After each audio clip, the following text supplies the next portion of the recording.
Bom dia. Só para ver se está todo mundo atento. Não vou dar garrafada não, Fabiana. Quero convidar você a fechar os seus olhos por um instante e curvar sua cabeça. Vamos falar com o Senhor mais uma vez.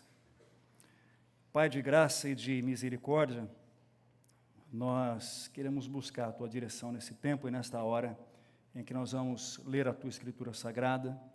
Que o Senhor fale, ó Deus, com muita clareza por meio do Teu Espírito ao nosso coração. Nós te pedimos por isso no nome de Jesus. Amém, Senhor. Amém. Evangelho de Mateus, capítulo 5, versos 31 e 32, mas também Evangelho de Mateus, capítulo 19, versos 3 em diante. São dois textos, na verdade. O primeiro texto é um texto que eu vou chamar de minimizado, o segundo texto é um texto que eu vou chamar de maximizado. Você vai ver que você vai encontrar as duas coisas, tanto em Mateus capítulo 5, versos 31 e 32, quanto capítulo 19, versos 3 em diante. E aí quero pedir a você o seguinte, vou pedir para você o que eu já, na verdade, vou orientar, o que eu orientei domingo passado. Encontre uma posição confortável na sua cadeira. E, se possível, aperte o seu cinto de segurança, porque haverá algumas turbulências. Você conhece aquela frase, já deve ter ouvido aquela frase. Eu, pelo menos, li isso em vários contos de fada na minha infância, ouvi essa frase em finais de filme, que é aquela assim, e viveram felizes para sempre. Preto, tira um pouquinho do meu, está um pouquinho alto o volume talvez. Essa frase não é muito verdadeira. Porque, na verdade, aquilo que às vezes começa em festa, termina em conflito. Aquilo que começa em alegria, às vezes termina em choro. E quando você olha para o capítulo 5 de Mateus, versos 31 e 32, você já entendeu que eu fiquei com um baita de um pepino para conversar com você hoje. Nós vamos conversar um pouquinho sobre a questão do divórcio. Mas, antes de tudo, faço isso com cuidado, temor e tremor. Sabendo que alguns entre nós já tiveram que passar por esse momento e algo muito difícil, extenuante, desgastante, eu sei o quanto isso é delicado. Eu não quero que isso soe ao seu coração como carapuça. Hoje não é dia de carapuça, na verdade nunca é dia de carapuça, mas a gente não está aqui lendo o texto para distribuir carapuça para ninguém. Mas a nossa ideia é olhar para o texto, olhar para as Escrituras Sagradas e entender a dimensão e a seriedade desse assunto. E por que entender a dimensão e a seriedade desse assunto? Porque esse é um assunto que tem se tornado absurdamente, ao longo da história, banal e banalizado. Um assunto banal e banalizado. Nós temos vivido um tempo, e você me permita esta colocação, onde casamento, na verdade, virou evento. Você vai a festas de casamento que são verdadeiros eventos. Mas aquilo que se propõe diante do momento em que as pessoas fazem as respectivas promessas, nem sempre é aquilo que se vive no dia a dia. E aí todo mundo procura uma porta de emergência, em tese segura, chamada de divórcio. Contudo, tão banalizado é, que o Brasil perde as contas desta realidade. Hoje, anualmente, separam-se, divorciam-se, em média de 350 mil casais, todos os anos. No ano 2023, pós-pandemia, houve mais de 440 mil divórcios.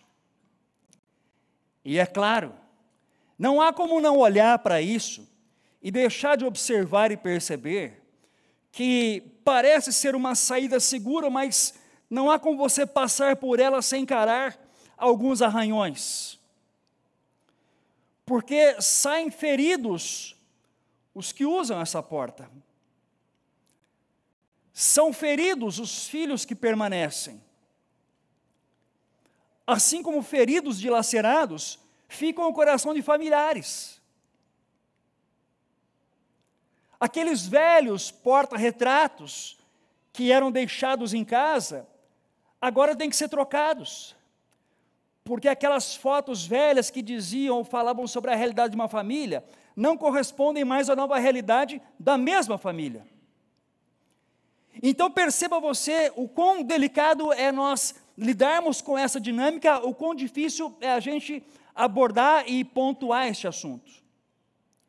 E aqui eu quero ir com você direto ao texto, porque quando você olha para o Sermão da Montanha, Jesus vai trazer para nós uma realidade no capítulo 5, como eu falei para você, que é a realidade resumida, e depois vai expandir esta mesma realidade no capítulo 19.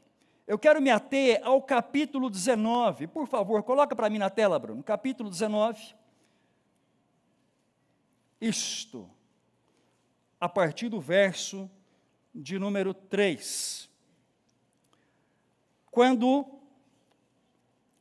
é dito assim: alguns fariseus aproximaram-se dele no caso Jesus, para pô-lo, para colocá-lo à prova, e perguntaram a ele assim: é permitido ao homem divorciar-se da sua esposa, da sua mulher, por qualquer motivo?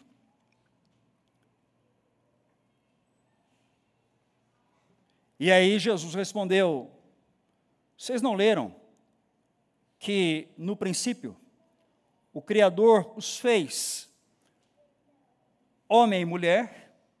Você que gosta de ter o lápis em mãos, eu diria, grife, os fez homem e mulher. E disse mais: por esta razão, o homem deixará pai e mãe, se unirá à sua esposa, sua mulher, e os dois se tornarão, o quê? Uma só carne. Assim, eles já não são dois, mas agora eles são uma só carne. Vale grifar. Portanto, Jesus diz: ninguém separe o que Deus uniu. E eles então perguntaram a Jesus: mas, então por quê que no Antigo Testamento, e eles estão se referindo a Deuteronômio capítulo 24, versos 1 a 4, então por que Moisés mandou dar-lhe uma certidão de divórcio e mandar a esposa embora? E Jesus respondeu: Moisés permitiu que vocês divorciassem das suas mulheres, das suas esposas, por causa da dureza do coração de vocês. Mas isto não foi assim desde o princípio. No entanto, eu digo que todo aquele que se divorciar da sua mulher, exceto por imoralidade sexual, e se casar com outra mulher, faz o quê? Comete adultério. Me permita parar um pouquinho por aqui. Porque quando você está olhando para o texto, parece-me que Jesus ele nos abre algumas esferas de reflexão. E nós precisamos olhar para essas esferas com temor, tremor, cuidado, zelo, sabedoria. Quais são as esferas as quais Jesus ele traz ao abordar esse tema? A primeira esfera a qual Jesus traz, eu vou chamar aqui de plano original.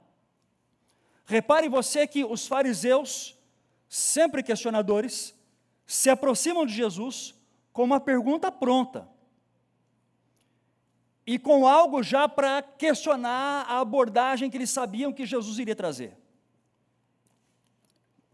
E quando eles trazem isso, Jesus, ao invés de encontrar soluções práticas, volta com eles para o início de todas as coisas.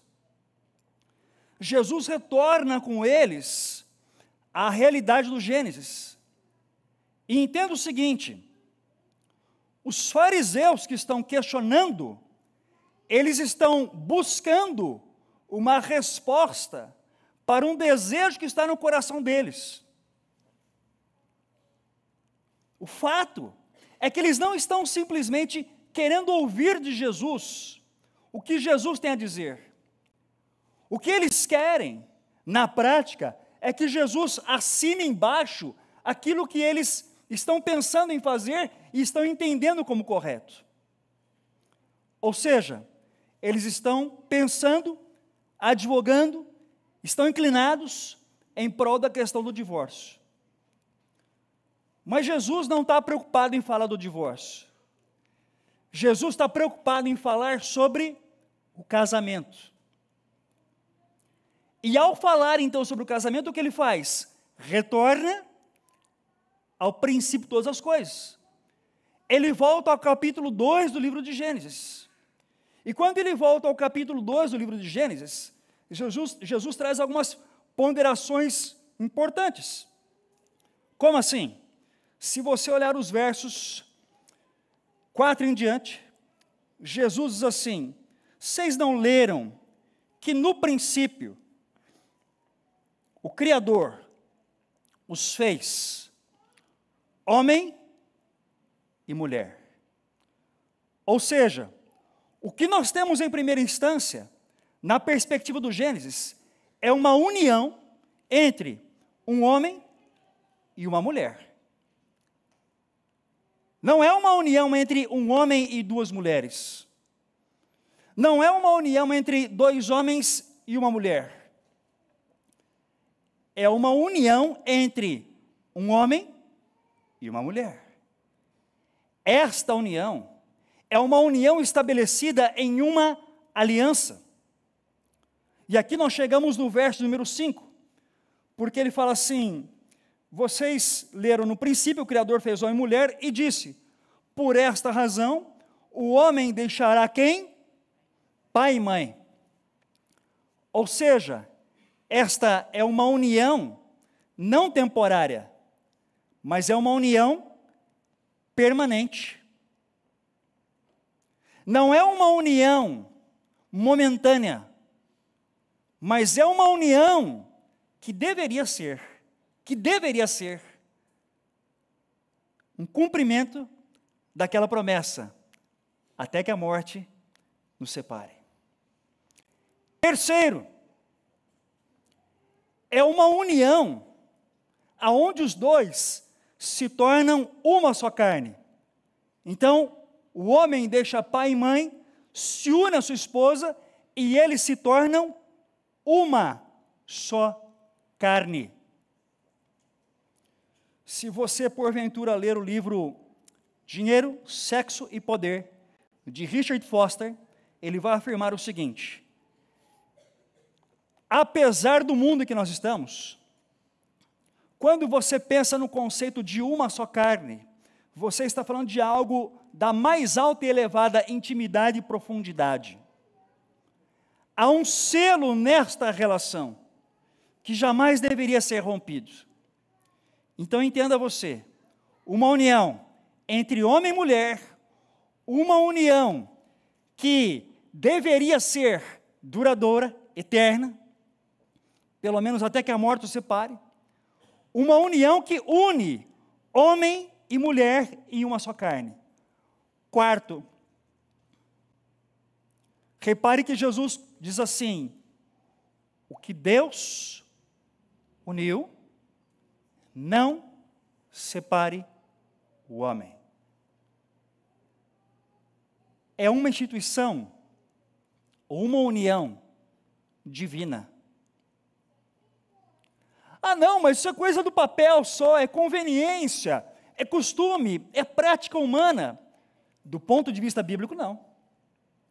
Do ponto de vista bíblico, esta realidade transcende a forma como nós olhamos para a relação conjugal.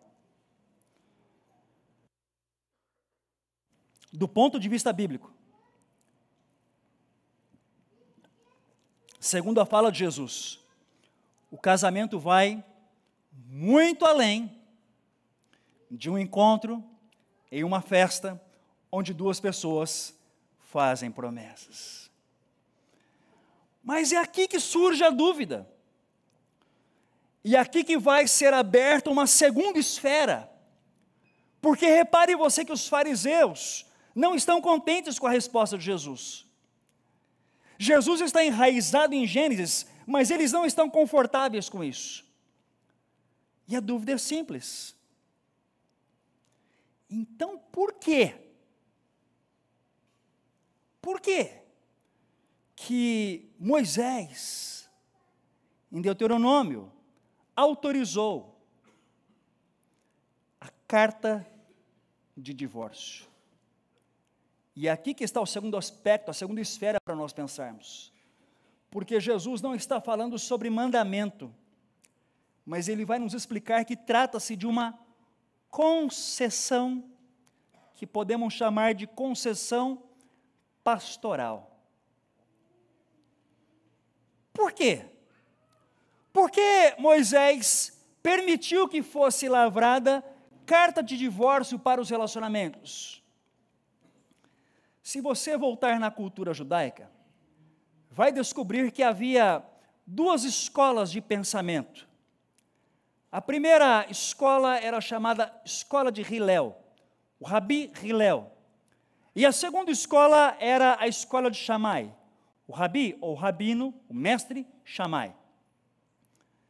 Na visão de Hillel, do mestre Hillel, na escola de Hillel, olha, se o marido não tivesse lá muito confortável, sem problema nenhum dele entregar carta de divórcio e mandar a mulher embora. Por quais razões?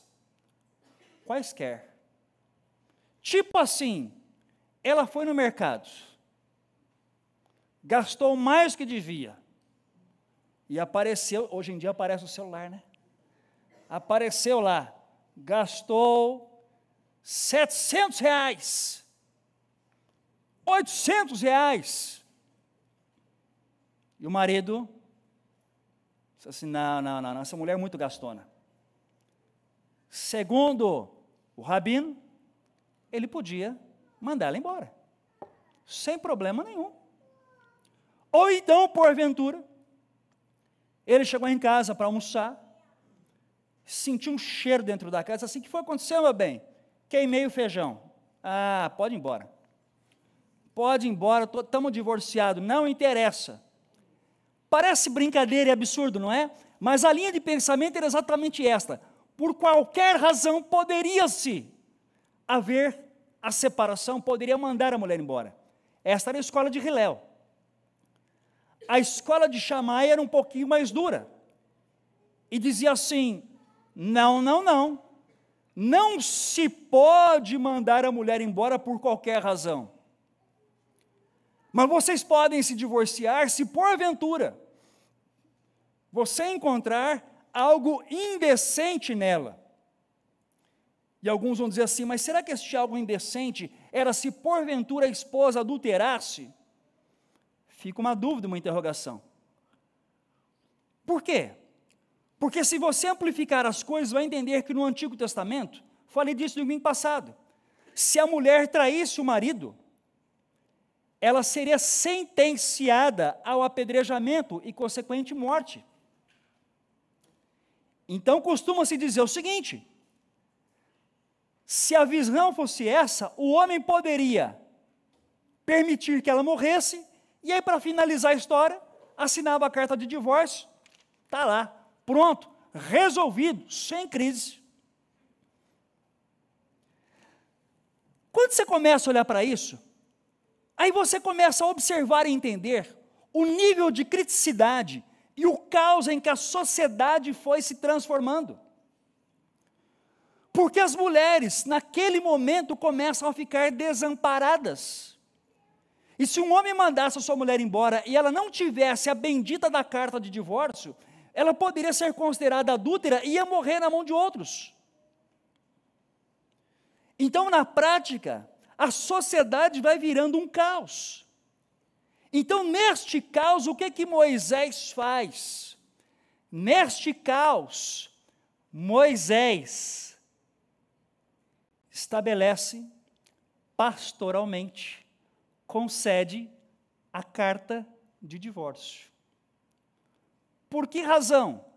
Porque a mulher sai do casamento divorciada, mas documentada. Alguém vai dizer assim, mas espera um pouquinho, essa mulher adulterou. Não, tenho carta de divórcio. Estou aqui, livre, leve e solta, todo mundo sabe o que eu fiz e o que eu deixei de fazer, está aqui a minha carta. Não, mas tal mulher é assim, assado. Não, tenho carta de divórcio. E os homens, por sua vez, trocavam de mulher como trocavam de roupa. Entende você a dinâmica caótica em que a sociedade ia se encaixando? Então Jesus vai trazer à tona o seguinte fato: não se trata de mandamento. Neste caso, Deuteronômio 24, o que acontece é uma concessão para organizar a sociedade e proteger a mulher. Mas perceba você que existem alguns elementos aqui, e a coisa não vai acontecendo ao Deus dará. E Jesus é absurdamente pontual para nos ajudar a entender. Versos 7 em diante, por que mandou dar certidão de divórcio? E Jesus começa a esclarecer. Ok, a concessão poderá ser usada. Primeira instância, se o marido encontrar nela algo indecente. E aqui parece que nesta fala de Jesus tem a ver com o adultério. Houve adultério, então você pode se divorciar. Primeiro ponto. Segundo ponto, pode divorciar? Sim, mas a proteção, assuma a responsabilidade, conceda a carta de divórcio. Só que tem uma terceira consideração, que passa batido. E depois? A terceira consideração, ela está fundamentada agora em Deuteronômio 24. Por quê? Porque Moisés vai dizer o seguinte: se você concedeu a carta de divórcio, é o seguinte, não adianta querer cantar a música da Maria Bethânia depois, não. Conhece a música da Maria Bethânia? Aquela que canta assim, tô com saudade de tu, meu desejo, tô com saudade do beijo, do mel. Não adianta dizer que está com saudade, não. Divorciou, ela casou de novo. Se ela divorciar-se outra vez, ele vai dizer, e aquela mulher retornar para a sua primeira relação, com essa conversa de que está com saudade, vocês estão em pecado. Entende a delicadeza e a seriedade do tema? Entende como a gente está lidando com algo que em qualquer ponto que você tocar, espeta, fura e machuca o dedo? Entende que é um assunto que nós podemos dizer assim, eu não penso assim, eu não acho que é bem assim. Jesus não está nem um pouco preocupado com o que a gente acha, o que a gente pensa sobre isso. Mas ele está trazendo à tona aquilo que é visão divina. E se eu sou um discípulo de Jesus, na prática é isto que interessa. Claro, abra um parêntese. Sabemos nós, sim, que existem situações irremediáveis. Sabemos nós, sim, que todos nós estamos sujeitos a este caos e a esta realidade. Mas que o assunto é delicado, você já entendeu o que é. E aí entra a terceira esfera. E os que passaram por isso? E os que viveram essa realidade? Podem pensar em recasamento? Podem pensar em se casar novamente? E a resposta é simples. A parte inocente, a parte ofendida, tem direito ao novo casamento. A graça de Deus dá permissão àquele que foi ofendido por processo de traição de divórcio a contrair novo casamento. Eu quero compartilhar com você uma fala da Confissão de Fé de Westminster. Por favor, coloca para mim aqui na tela. Confissão de Fé de Westminster, se você não sabe, é aquilo que nós chamamos de um dos nossos símbolos de fé.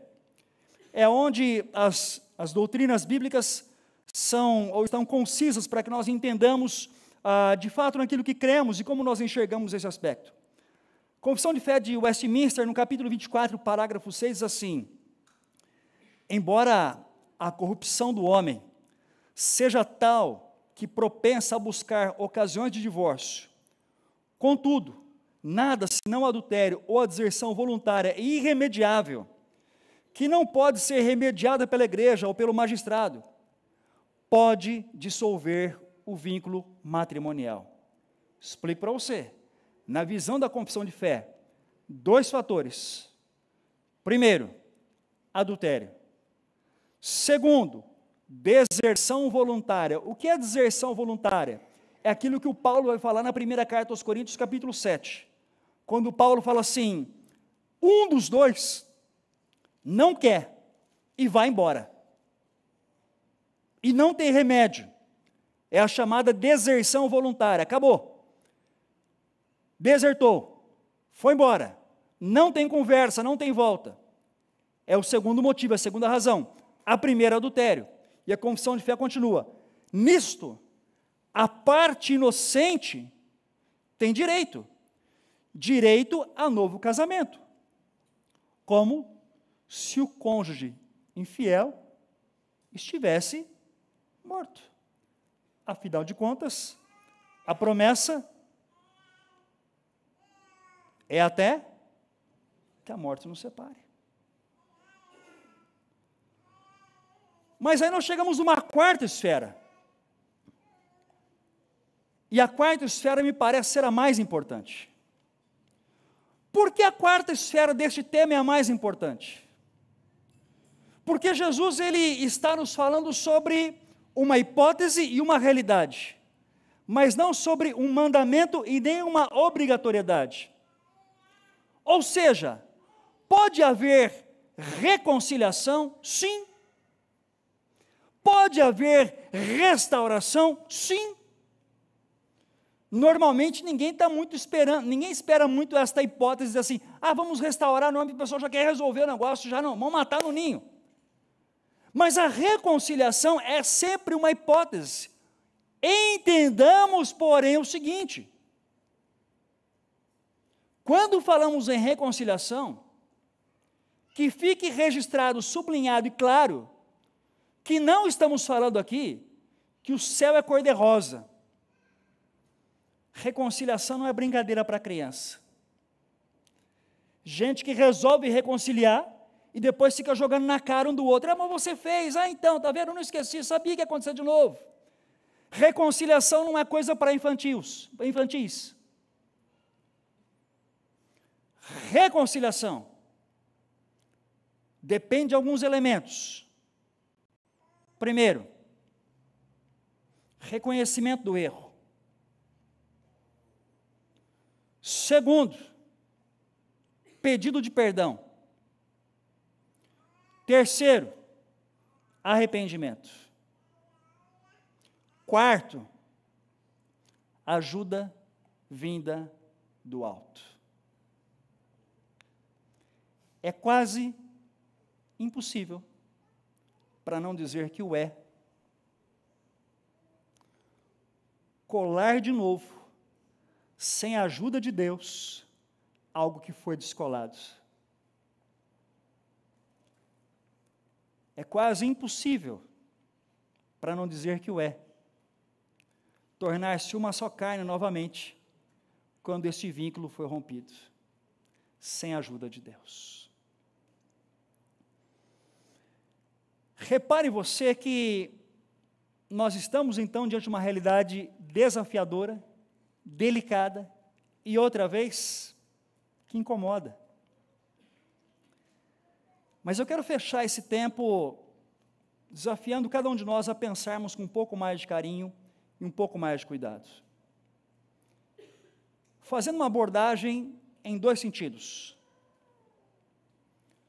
Primeiro, para você que porventura já passou por essa trajetória. Você que talvez já passou pela realidade do divórcio. Eu queria que você entendesse que Jesus aponta onde o pecado está, mas ele não é legalista e nem moralista. Jesus trata do coração. Quando Jesus se encontra no capítulo 8 com aquela mulher que havia traído o seu marido, no capítulo 8 do Evangelho de João, e é dito assim para ele: esta mulher foi apanhada em flagrante adultério. Jesus diz a ela assim: onde estão os teus condenadores que não apedrejaram você? Senhor, ninguém ficou. Ele diz para ela: eu também não te condeno. Vá. Não peques mais.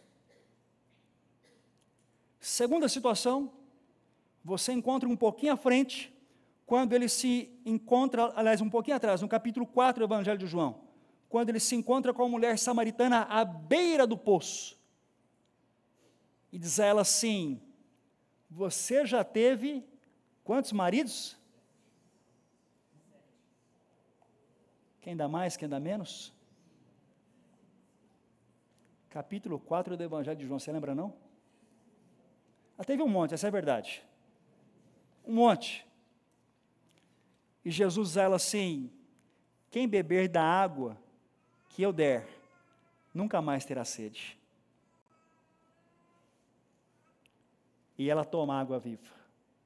Ela se encontra com Cristo. Vale aos que passaram por essa realidade o texto de Oséias, no capítulo 14, verso 4, quando Oséias, no capítulo 14, verso 4, afirma o seguinte: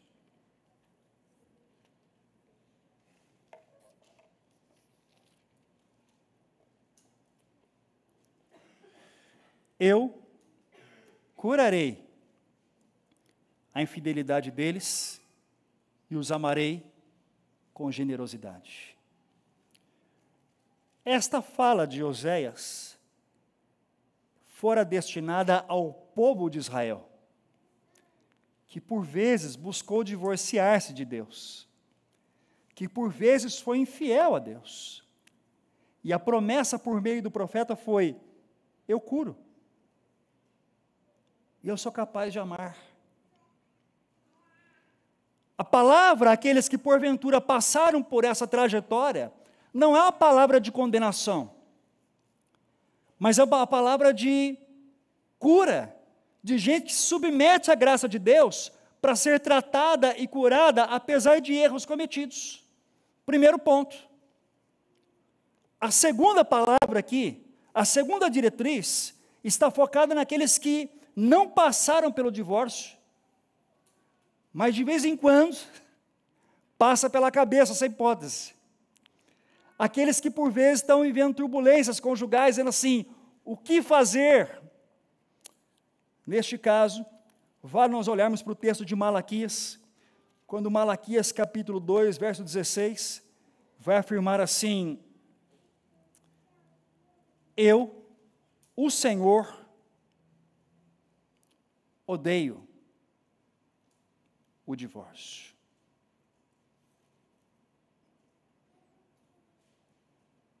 Não entre por este caminho. Não use esta porta. Não use esta rota de fuga.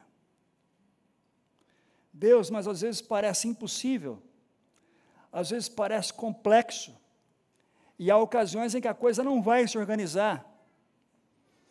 É tempo da gente olhar com submissão, com temor, e buscarmos a direção de Deus para feridas tão delicadas que sempre se formam na realidade da nossa alma.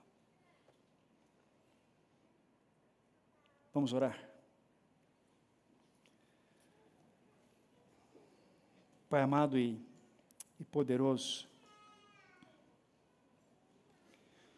quão difícil é para nós lidarmos com falas e diretrizes do Teu Filho Jesus, em momentos como o do mundo que nós estamos vivendo, Senhor. Como é difícil lidarmos com isso quando nós mesmos, dentro dos nossos casamentos, não conseguimos encontrar respostas plausíveis, ó Deus, e falhamos, Senhor.